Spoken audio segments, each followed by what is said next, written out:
Do you want to unlock the power of effective communication? How to lead, how to create clarity, and how to inspire people? In today's episode, we're going to unpack that question with a special guest.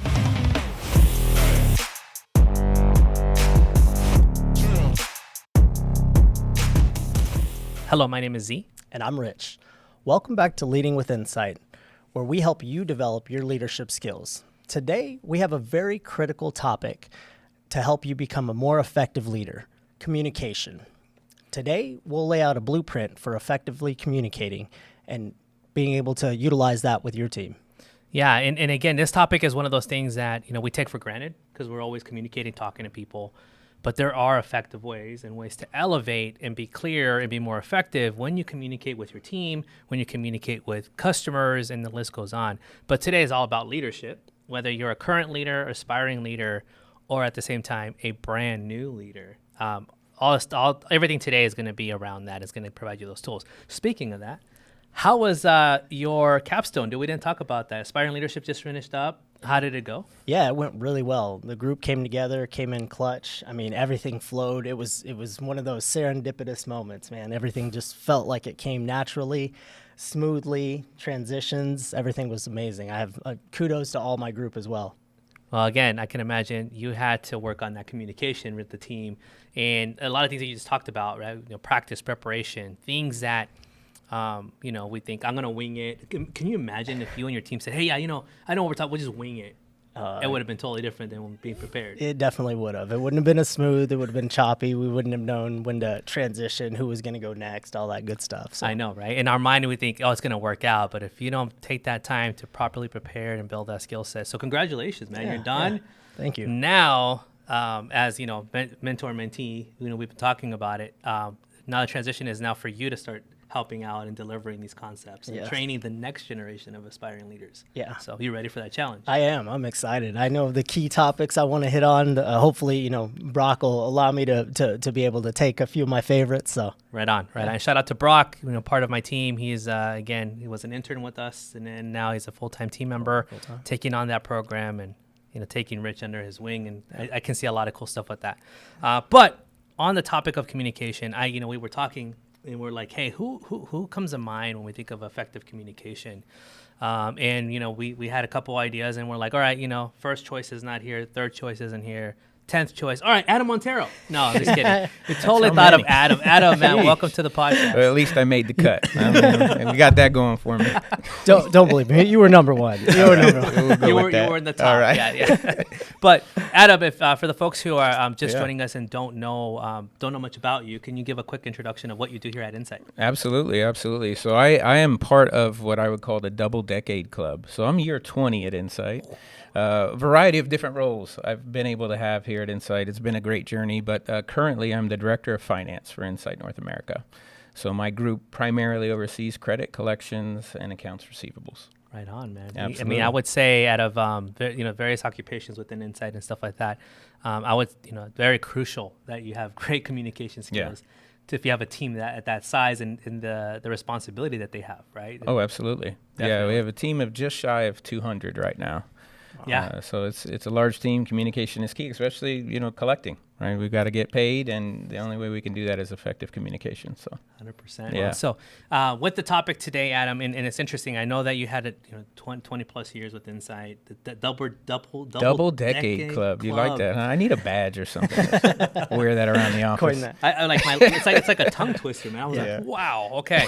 I know as we go through this discussion, you're going to kind of share your journey as well, because Sure. At the stage you're at now, but you've had an interesting journey at Insight, and I would say that let me know if I'm wrong or correct here, that communication play a big factor in those evolution of your role and what you've done and what you're at currently now. Absolutely, 100%. And most of my journey at Insight has actually been in leadership. I've been very privileged to have these different types of roles of leadership, whether they be different levels, teams.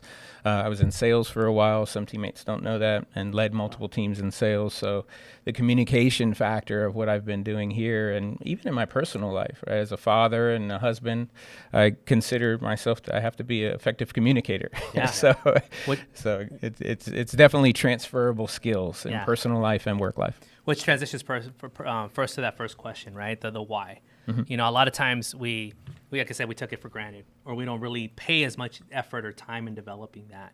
So I think that's the very first question for you is like, for those that are listening that are at whatever stage of their leadership, why is it important to really hone in on your leadership skills? What's the benefit of it?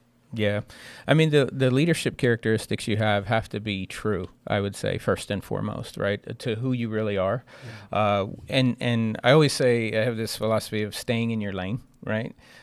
Don't try to oversell your status or oversell your capabilities as a leader. It's okay to be vulnerable. We get taught a lot about that through a lot of different courses here at Insight, and learning how to embrace, the reality of either the situation or just, again, who you really are. From a communications perspective, I think the best attribute you can have as a leader is being versatile and really understanding your audience at all times. Right? It may not be a group of people, it may be just that one person, but really being able to reflect and be relatable to whom you're working with and communicating. Yeah, that's great. So on that note, I mean, you hit a number of different key nuggets here, folks. Hopefully you guys are paying attention and taking notes. But what impact do you feel that effective communication has on, really building that trust and collaboration amongst your teams? Yeah, that's really, as a leader, you're expected to lead an initiative, and through that initiative and delivering results is the people behind that, right? So being able to be an effective communicator is key to the individual's understanding, number one, what they have to accomplish, right? What is the goal? What is the leader's intent? And being able to articulate that effectively at least gives them a direction. Followed by that is, okay, now that we have that direction, how do we get there, right? And that's obviously a collaborative effort with the team. But as a leader, being able to articulate the goals and how we get there, and for me, what's most important is why this is effective for our business, right? And what is in it for Insight, what is in it for the teammates. It's interesting you brought that up. Of course, we'll talk more about the skills and all that, and leader's intent is a big one. And it's interesting because even though it's been part of our leadership commitments and what we're teaching our leaders here at Insight, it was not always here, right? This has only been around 3-4 years. You've been here double decade. Double decade. But as a good leader, you've always had these. You always knew the importance of the why, like you said, right? Yeah. Clearly articulating the goal. But let's take it back to what you said earlier too. That I thought that was fascinating. Is you said, hey, be authentic to yourself. Yeah. A lot of times when we think about effective communication, we try to compare ourselves to others because, let's face it, there's amazing communicators out there. Absolutely. Right? They're doing presentations. They're just amazing when they communicate. But when we start to compare ourselves to them, it's gonna be a never-ending battle, and then you're veering away from your true self, which you just said, right? So I think it's like, don't stop learning, don't stop improving, don't stop improving your communication, but be true to yourself. Earlier, we were just kind of, before our session, we're talking about how people even try to change their voice. Yeah. How even a deeper voice is seen to be more respected, or just kind of like, I'm thinking Morgan Freeman, for example. Yeah. He can read a book to me any day. Any day. But if that's not truly ourselves, then you're kind of like, just be yourself. It's okay, and that's probably the biggest thing that I want to talk about is that we're never going to be happy with our voice. Right. Every time you go back and listen to us talk. Yeah, absolutely. And you're like, yes, still like it. But I think once we get past that and understand, hey, this is who I am and how I communicate, now it's time, how can I get past that and start looking for things like, dude, what didn't I do there that was effective? What was effective? How can I duplicate that? Just like any sport, go back, listen, pay attention, and did I sound assertive? Did I sound inspiring? Whatever your goal is. So I think that's one thing to call out, right? When you said authentic, is that kind of what you meant? Just absolutely. Find your own voice. That's right. That's right. I mean, it's okay to aspire, right? To have a transformation into the development of who you want to be or become, right? By virtue of witnessing others that do it in a way that you admire. Right. And there's nothing wrong with that. And say, I want to emulate the way that Z approaches the situation or how he carried himself in the context of that conversation. It's okay to have that, but you still have to do it your way. Yep. right? And I think it's really important. Has somebody told you about me, Adam? Are we talking about me? Or Man, that's supposed to be off script, man. That's off script. No, that's great. Those are important, very important pieces, folks. Just be yourself, true, authentic self, and especially bring that vulnerability to the table as well. Being authentic is key. Yeah, and going back to that next thing too, I love that you just brought that up, because when we think about too, is like, there's some presenters, there's some leaders out there that are, let's face it, in it for the wrong reason. Title, I want the money, awards, money, whatever, right? Yeah, they lose sight of everything else, but they're great communicators. But over time they get exposed, like you said. Be authentic to yourself. When you make a mistake, own up to it. Yeah. You know what, team, I messed up.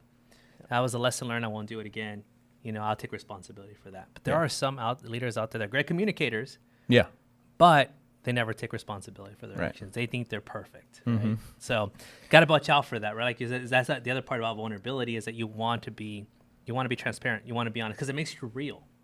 Building trust, you said earlier. Yeah, building trust with your team. Yeah, own up to those mistakes, and really, just be open and authentic about. I may not know the answer, I may not know everything, but we'll get through it together. We'll learn it. That trust, respect is another word that comes to mind, right? Respect. By showing your authentic self. And, I think when you have a team, whether that be a small team, a large team, everybody has an emotional reaction to who you are and what you're representing on their behalf, right? And making sure that you're always present is really important as well, and staying true to yourself in that presence. And I think for most people, they're going to follow and have no challenges following who they admire or who they respect. Right. And we have a duty as a leader to be relatable to those teammates and give them the direction that they're looking for. Yeah.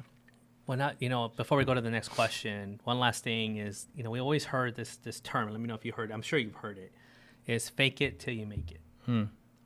How does that apply to what we're just talking about? Because if we're saying, hey, I'm going to fake that I'm, an eloquence presenter, that I know all this stuff, is that statement still true, you think? Or you think that there's some different interpretation to it, or thoughts on that?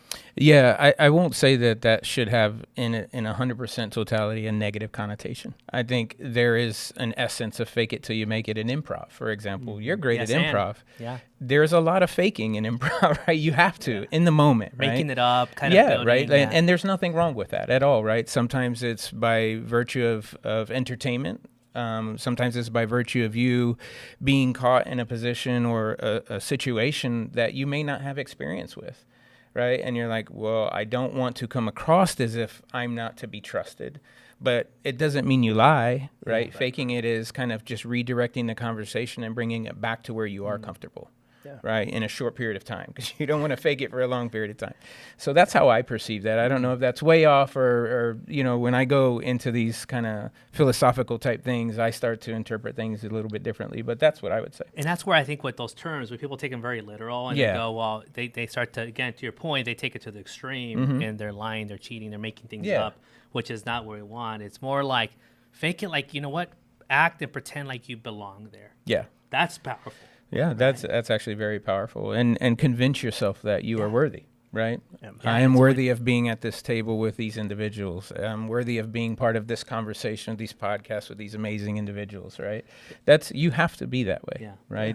To be effective at what you do, especially as a leader. That's a strong skill set you have to have. I don't know why I just thought like Wayne's World, where like Adam said, we're not worthy. What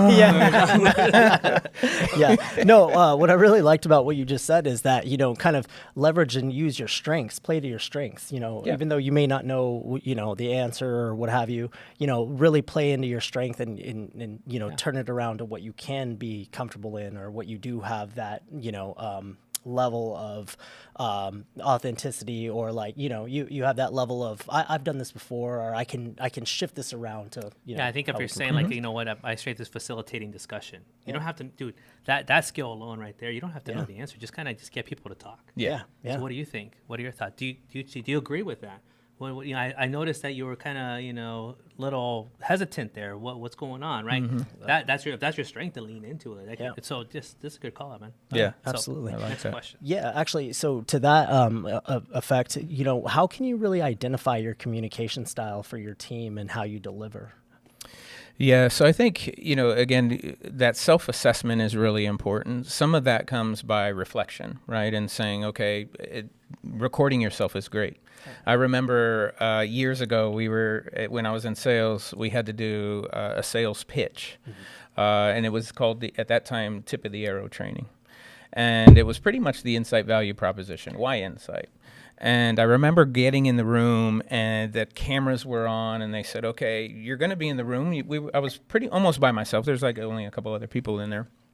And they say, okay, we're going to record this because it's not about the content. It's not about, hitting all the marks and all the points, all the historical notes that you have to remember, but it's how you actually perceive yourself when you're presenting. And I was like, oh, okay, so I need to be my own audience is what needs to happen, right? So is the message coming across the way I would want to hear it? And when I was getting video recorded, I was thinking to myself, well, how do I look? Am I doing this? Am I saying the wrong words? Am I not articulating well enough? And I remember watching that video back, and I was just like, oh my gosh, I got so much work to do.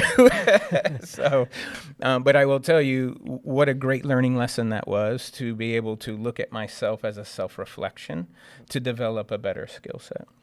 The other is seeking out, guidance and advice and feedback and what is working, right, for the audience, what is working for your team, whomever you're communicating with. You have to have that awareness to know if you are effective or not. Part of that is that self-reflection. And then the second part of that, I think, and truly believe, it's feedback. It's a gift, right? Yeah. Typically we're always gonna be our worst critics. We always talk about this. Always. We hear it, in your mind you're like, dude, check, wrong. And someone's like, dude, actually it was pretty good, and you're just you're like, was it? Mm-hmm. Right? I mean, it's always the case, but I think that to your point is get yourself out of that comfort zone. Like we talked about earlier, start getting comfortable. Hey, this is my voice. Own it. This is who I am. Who makes me do it. Might be a little squeak at the end. It's okay. Right. You know what? You That's got my through brand. it. I'm the Z the squeaker.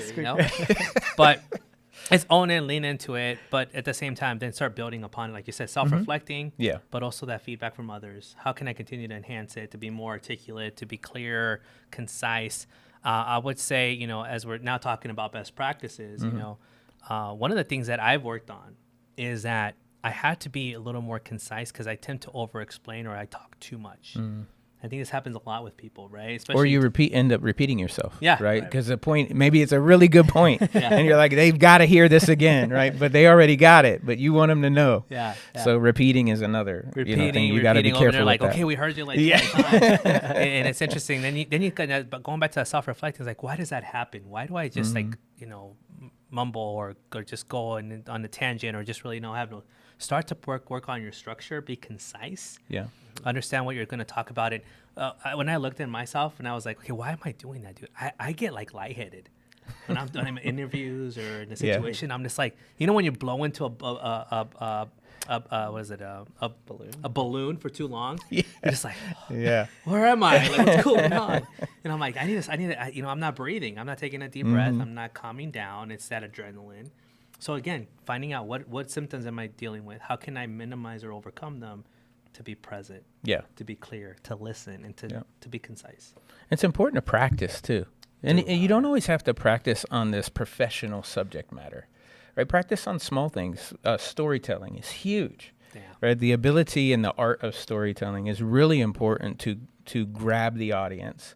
I love the art of storytelling by virtue of putting that person in your story, right? By the words you're using versus them being there.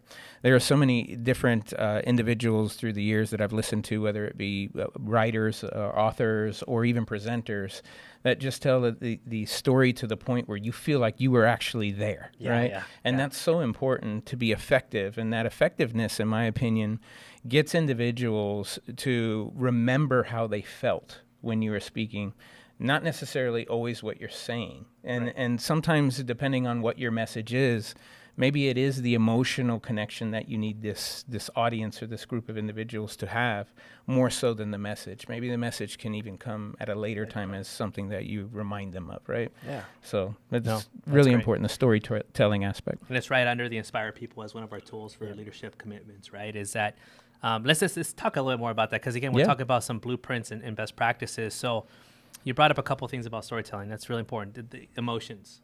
teleporting or putting your audience in that environment so they can feel and experience what you. So the whole value of that, as storytelling is that you're going back to relating to them. They're seeing you as a real person. Like, dude, you've been through what? Wait. Adam Montero, you made a mistake? How is this possible? That's never happened. Mr. Perfect, But it's that relativeness. I made a mistake and I learned from it. I made a big whatever. I invoiced the wrong account, or I transposed some numbers, and then it caused a bigger.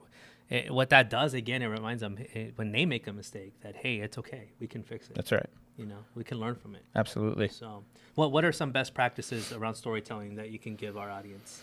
Let's see, best practices. So, tips. Yeah, I think putting the audience, like I said, or whomever you're talking to, try to put them there. And one of the ways that you do that is emphasize on maybe some of the points that are relatable. So think of if you're trying to tell a story around the essence of an environment that you were in. Maybe it was super cold that day, and you had a scarf, you had a cup of hot cocoa, and you had a skull cap on, or whatever it is. You're starting to paint a picture, and they're starting to feel like, oh, it's kind of chilly. Yeah, right. So I think that's just one skill that I think you can develop fairly quickly too. And that's really just making sure you're articulating some of the points that you need to make for the positioning of the story. The second part is don't lose sight of the message. Yep. Right. There is, in every story that anybody tells, there's an outcome of some sort. Yep. Right. Or something that they want you to gravitate to, or laugh with, or cry with. Don't lose sight of what that is through all of the articulation of painting the scene. Yeah. Right. The scene is important because it puts them there. But then in the end, how do you want them to feel after the story's over, right? Yeah. So don't lose sight of that as you're getting through the story. It kind of goes back to over-explaining or over-telling, right? That. So you got to be careful there. Got to be careful. And that's what, going back, it goes back to practice, right? Like, yes, there's times, again, it's not going to happen overnight. Like, if you're not a natural storyteller, it doesn't, you can't just, practice. Then start practicing a format, a structure, right? And kind of what you were saying already is that the first part of one of the structures that I use is like, all right, TikTok, social media, what they're using a lot right now, and kind of what we do in our episode is, hey, what am I going to promise you at the end? Yeah. What's the reward? The reward is that you're going to learn how to become an effective communicator, right? Oh, yeah, I want to work on that. Now you hooked me, That's right. Next thing is give the backstory, exactly what, paint that picture, give the setting, like, we're currently in this state. Now you're with me, right? Kind of teleport them. It was, I took a trip to Spain in the 1920s. Damn, you're old. No, sorry about that. 1920s. It's a long time. But now they get understanding of the era, right? Just landed, the environment. What did it feel like? What was going on? Yeah. Now that you set the stage, the next thing is start building the action. That's right. What is going on, and leading up to the climax, which eventually is, that big emphasis of like, what's the lesson learned, right? Whatever. I could have become a millionaire, but I took the wrong choice, right? The wrong envelope that was in front of me. I don't know. and then that's like the climax. And at the end, it's like then you wrap up to your point. What is the lesson learned? Like, why did I even tell you the story? Well, that's right. The lesson learned is that, don't always jump to the decision process. Take your time. Whatever the lesson learned is, that's it, man. Simple as that, right? Just have a nice structure. Follow it, and you're good to go, and it minimizes you just rambling on like I just did. It's something to work on. That's okay. Still working on it. No, I know when he was explaining that, he really actually captured me in the essence, and I was like, Adam, we didn't meet until just before now, but I can tell you're a great leader, my friend. Thank you, man. Yeah, absolutely. Can you share with us, as we wrap up, some examples where your effective communication and your storytelling has really helped your teams be, productive and helped increase that productivity? Storytelling time is gonna talk. Yeah, I know. That's what I got a little bit of a story, but I would say just recently, if I'm going to use an example, our team has went through a very significant transformation. Part of that has been the development and an implementation of a new tool that we use, or an application that we're using. In addition to that, we've shifted roles on some of the leadership and some of the teammates, covering different accounts. and standing up a new group, a support organization that we haven't had before. So all of that transformation, that is a lot to take in, right? And the way that I believe that the effectiveness and the result that you get out of that is inclusivity.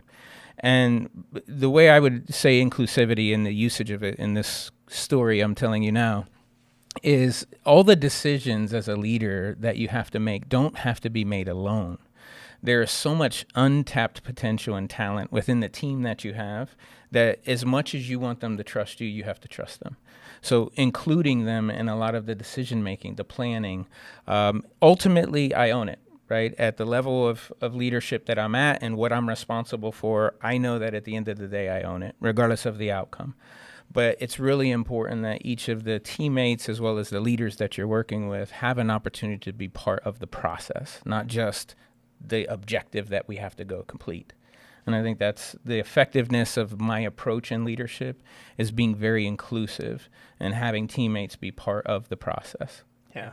That's amazing. Yeah, how it comes full circle, right? You know, we talk about inclusivity all the time. You know, especially when it comes down to leadership, right? You can invite them to the dance, but not just invite them to the dance. Invite them to dance, right? So yeah, that's a good one. It is a good one. Right? I've heard that somewhere before, but you know, I don't know. Some shout out to Sarah and Pinza. Yeah, I know. So, you know. But and again, just we were covering storytelling. And we can go on and on, right? But I think the biggest practice is, I think we talk about this all the time, is just start doing it. Yeah. You're not going to get better if you don't start practicing, start implementing. We didn't even talk about, even have prepared or have a list of stories that you can tell based on different scenarios. We call them pocket stories, right? Yeah. But that is an area there. But one last thing that you brought up earlier, that leader's intent. Mm-hmm. You know, there are tools out there too to help us be very concise, explain the why, clearly articulate the goal. These are steps that we need to consider along the way. By doing this model, and this could be another episode, we can even spend another 28 minutes talking about leaders' intent. But that is another tool. So utilize the tools that you have available, that your mentor, that others have given you, and put them into practice, because they're tools and they're proven for a reason, right? Because they've used it and they've been successful. So start leveraging them. Any final tools or anything else that you can think of that as we wrap up? Yeah, final tools. Oh man, there's just so much in the toolbox, right? I would just say, kind of in closing here, is I appreciate the invite and giving me an opportunity to be part of this journey with you guys. You're doing incredible work as leaders of the organization and leaders of what you're doing here. It is definitely making a difference, and I would say get involved. Right, is probably my last tool or trick. Don't be reluctant to raise your hand and offer help, support. You don't always have to be the expert. Just offer help, right? And you'll be surprised at how welcome that is, and surprised at how much education and development you'll get out of things that just aren't what your job title is or your role is. So I would say get involved. I think to add to that, in order to get involved, is start speaking up. Start raising, like I said, not only raising your hand, but start highlighting, start telling stories of how you overcame an obstacle. Tell a story how you overcome adversity. Tell a story of how you started with an organization and developed whatever. That right there complements that 100%. Right? Don't be shy. Like, don't keep them to yourself, man. Start telling these stories. Get involved. So we've learned a lot of valuable tips today from Adam, laying down that communication blueprint for you on how to become a more effective leader. So be sure to tune in to YouTube and all the podcast platforms that you can stream us on. Be sure to turn on your notifications, like and subscribe, and let us know how we're doing in the comments and what you'd like to hear from us. Until next time.